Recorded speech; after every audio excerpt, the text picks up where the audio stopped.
Hello, I'm Dr. Sarveshwari, consultant dermatologist practicing in Chennai at Rajkamal Skin Clinic, talking on behalf of Derma Vidya, Access to Dermatology World.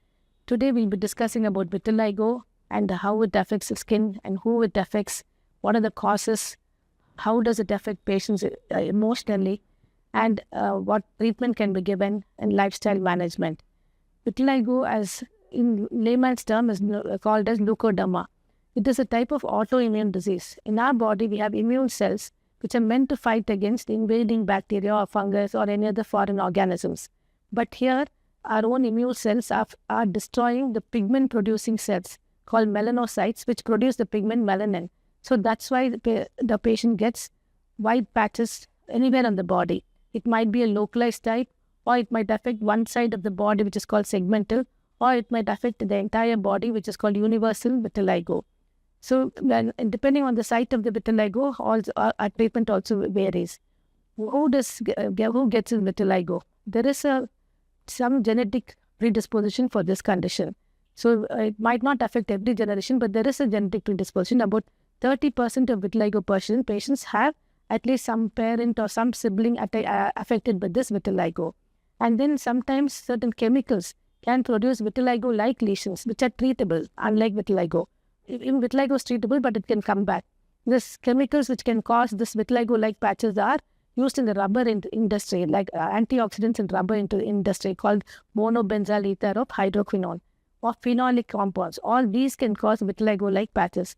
But these are chemical-induced patches, so we can treat them easily. Vitiligo, though we can do a lot of treatment nowadays, because it's an autoimmune disease, we cannot assure the patient that they won't get back these patches. The patches will repigment beautifully, then again sometimes it can come back again. But there are ways which we can try and stabilize vitiligo, which will come as we go on the treatment. So when it comes in the acrofacial area, that is what we call as lips and tips.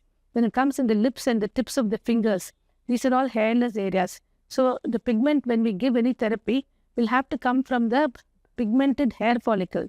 In the body hair, the pigmented hair can send the pigment to this vitiligo patches. But unfortunately, in the lips and tips, there are no hairs. And so these areas are the last to pigment. But we do have certain therapies which can help the patient. There's no need to lose heart. The second thing is, when a patient has vitiligo, they're worried about whether their children will get vitiligo or not. But literature clearly states that only 5% of the children will be affected by this. So 95% of chances are there that the children of the patient affected with vitiligo will not get vitiligo. So there is no need to worry about this, and people come anxiously and come and ask us whether they can get married to this person who has vitiligo. So I always tell them there's only 5% chance. 95% of times there's a chance that the child will not get vitiligo. So that is what I want to emphasize today also. So what do we do to help vitiligo patient? Luckily, we have phototherapy or light therapy. Just like even standing in the sunlight with certain substance on the skin will produce pigmentation. But standing in the sunlight, you get all the rays, UVA, UVB, not UVC, but you will get UVA, UVB, infrared, all the rays will be there. But nowadays, we have phototherapy chambers, which are like telephone booths, where we have only particular the narrow wavelength of light, which is safe for the skin. So what we call the narrow band UVB.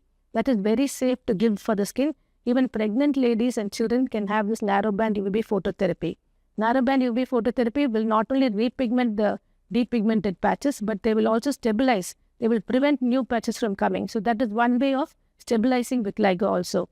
Sometimes we give a tablet called Soralin, and then we give rays called UVA. Soralin will make the skin more sensitive to UV rays, and the skin pigmentation occurs faster. But we try not to give this what we call as PUA therapy nowadays, because that Soralin tablet can cause systemic side effects like liver toxicity and sometimes cataracts in the eyes and even skin aging and later even skin cancers. So we stick nowadays to narrowband UVB, and if at all they don't respond to narrowband UVB, then maybe we will give PUA therapy. And when they pigment more or less, we also show the patients that we at least warn them that it won't be a uniform pigmentation. What the patient will expect is when they give phototherapy, they'll have a uniform pigmentation, which does not happen. Because I said that pigment has to come from the hair follicle. So it will be like a round pigmented spots which will all join together and form a bigger patch and cover the vitiligo. But it is never 100% covering. There will always be 90 to 95% covering only of vitiligo patches. So what for the rest of the patches, we can do what we call a skin grafting or what we call as blister grafting.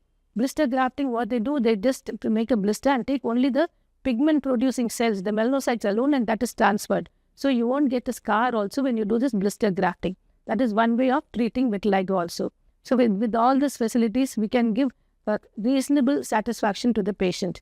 Now there are newer therapies which are coming, which some immunosuppressants also be used to suppress these antibodies which are destroying these melanocytes. That can also be done.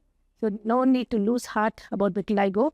What we do's and don'ts for vitiligo, wherever there are tight-fitting garments, we find that friction will cause vitiligo patches to come. So we tell them to avoid that. And we also tell them to avoid contact with rubber-containing products and plastic-containing products. These are all important things which the patient should remember. And when the child is not bothered. It is only the parents who are over-anxious.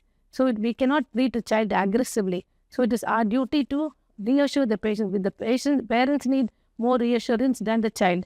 So we have to reassure the parents and tell them that this vitiligo can stabilize, just give it time, and we cannot treat the child aggressively. So I hope this video will give you some knowledge about vitiligo. And those who have vitiligo, please do not lose hope. There's a lot of things coming in the way in future. Thank you. For more such videos, visit or log into dermavidya.com.